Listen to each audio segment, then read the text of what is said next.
Hello, আসসালামু আলাইকুম everyone. আমি সুহানা। তো আদি ঢাকেশ্বরীতে আমি আরও বেশ কিছু শাড়ি দেখছিলাম। এগুলো ছিল পিওর কাঞ্জিবরমের মধ্যে। এগুলোর প্রাইসও একটু হাই ছিল, মোটামুটি 20,000 থেকে 21,000-এর মধ্যে। তবে আমার এঙ্গেজমেন্ট উপলক্ষে এগুলো একটু বেশি লাগছিল, যে কারণে আমি এই শাড়ি নিইনি। তো যেটা আমি আগে নিয়েছিলাম ওটা কনফার্ম করার পরে আমরা আদি ঢাকেশ্বরী থেকে বেরিয়ে গেছিলাম। যেহেতু রোজার টাইমে গেছিলাম, তো আমার কিছু কেনাকাটাও করার ছিল, তাই আমরা মনমোহিনী চলে গেছিলাম। আমার ফিয়ান্সেও গেছিলো আমার সঙ্গে শপিং করতে, কিন্তু ওর ক্লিপসগুলো আমি নিইনি।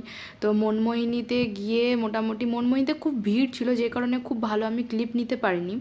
আমি এই ব্ল্যাক ড্রেসটা পছন্দ করেছিলাম, কিন্তু আমার খুব একটা স্যুট করছিল না এই ড্রেসটা আমার উপর, যে কারণে আমি এটা নিইনি।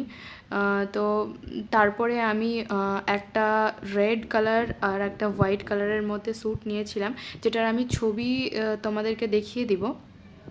আমি বেশ কয়েকটা ড্রেস ওখানে দেখেছিলাম, তবে আমার খুব ভালো লাগেনি। তো আমি মেনলি এই ড্রেসটা আর এই হোয়াইট ড্রেসটা আমি এই দুটো চুজ করেছিলাম।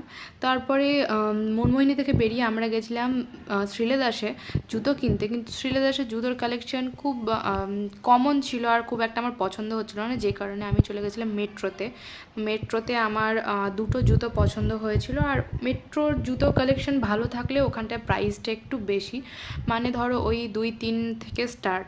তো মেট্রোতে আমার দুটো জুতো পছন্দ হয়েছিল। তারপরে আমরা চলে গেছিলাম ম্যাক্সে, কারণ এখানে আমার ফিয়ান্সের 2-3টে ড্রেস, মানে ঈদের জন্য ওর শার্ট নেওয়ার ছিল। তো টাটা, বাই বাই।